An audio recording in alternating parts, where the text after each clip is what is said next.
I now give the floor to Ms. Caroline Atim.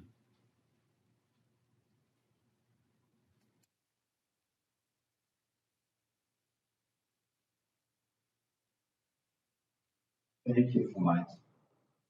Mr. President, Excellency, civil society colleagues, ladies and gentlemen, greetings to you all. Thank you for this opportunity to deliver this statement on behalf of the NGO Working Group on Women, Peace and Security.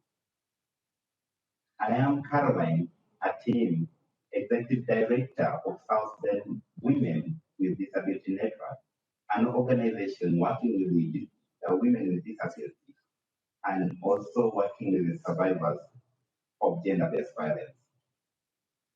Today, I speak on behalf of these survivors, as well as women and girls with disabilities. I am a deaf woman. My sign language interpreter will be voicing my statement today. Despite the peace deal, South Sudan remains engulfed by intercommunal, ethnic, political, and armed conflict, where gender-based violence is deliberately used as a tool of humiliation against women and girls. More than 65% of South Sudanese women have experienced sexual or physical violence, a figure that doubles the global average and among the highest in the world.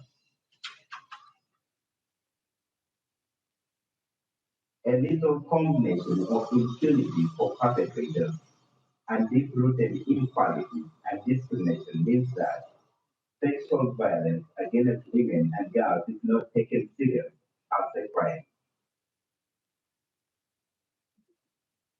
Even before the current conflict, rape in marriage was considered acceptable, and more than 50% of girls married before they turned 18. The situation has only worsened due to the conflict and the COVID-19 pandemic. Survivors are often forced to marry their relatives. This inhuman and unjust practice must end. Mr. President, globally women and girls with disabilities are 2 to 3 times more likely to experience gender-based violence, abuse, and exploitation, especially during conflict, as they face increased isolation, lose access to support networks, may have limited mobility, or can be left behind. Let me share the example of a young girl whose heartbreaking story illustrates the suffering of women and girls with disabilities. In 2014, a deaf 14-year-old girl was raped several times. After being abandoned by family members who fled the fighting in Bor, she was unable to communicate her trauma to anyone or seek necessary health service in the immediate aftermath. When I met her and was able to communicate with her in sign language, we were able to understand what happened to her and provide her with the immediate care, only to find out that she was HIV positive. Had she had access to an interpreter and timely medical care, she could have been helped sooner. But these necessary services were not available to her, and she had to suffer in silence. This is unacceptable. This story illustrates how the suffering of women and girls with disabilities is compounded by the discrimination they already face. They are easy prey for rapists who know they act with impunity because women with disabilities, even more than Others may not be believed if they report this violence. They often struggle to access limited or inadequate health facilities, safe shelter, or even basic health and legal information.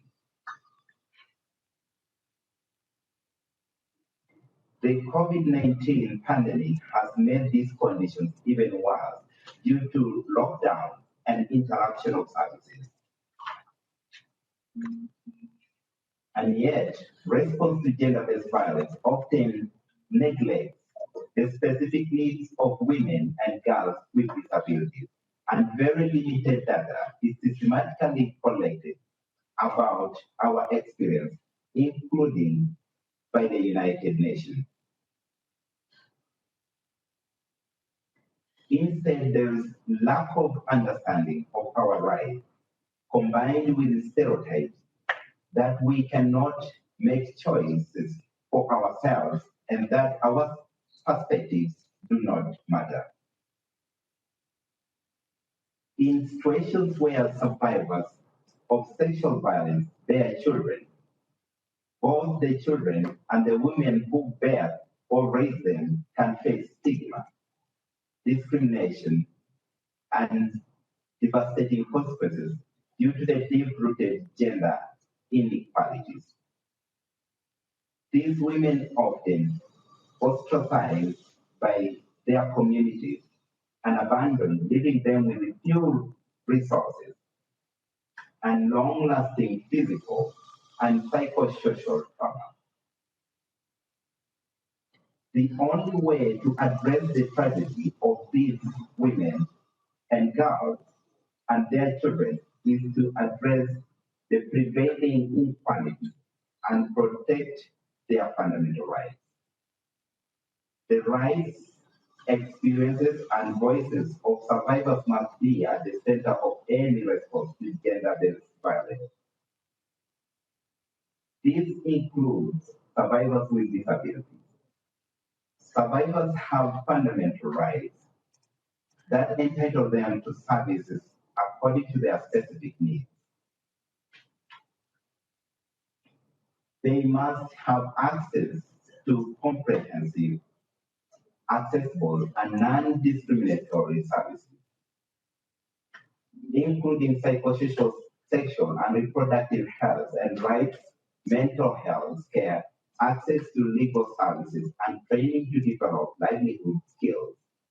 This is what a robust survival center approach looks like. Currently, the widespread availability of firearms in our highly militarized society leaves women at the risk of all forms of gender-based violence. The sale of illicit weapons must be stopped to ensure women's safety. Perpetrators must be held accountable through the hybrid court, which should be established and fully functional in accordance with Chapter 5 of the Revitalized Peace Agreement. All parties must prioritize the full, equal, and meaningful participation and leadership of women in all of their diversity, including those with disabilities, in all aspects of the current peace process, and ensure that the 35% quota provided in the Revitalized Peace Agreement is met. South Sudan must respect its human rights obligation and all the relevant United Nations Security Council resolutions, including Resolution 2475 on persons with disabilities, and also those on women, peace and security.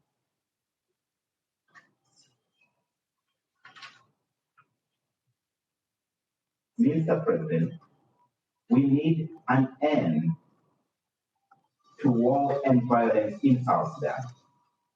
The lives of thousands of South Sudanese women and girls cannot be traded away for a momentary break from fighting. If their suffering is forgotten, our wounds will never heal. We need inclusivity, justice, and reconciliation with the past. The Security Council can and must fulfill its obligation to the people of South Sudan and to the many women and girls in conflict around the world, to whom it is committed to ending once and for all forms of gender-based violence. Thank you.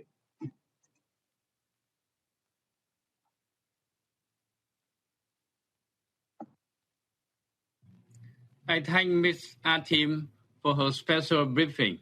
Also thank the translator.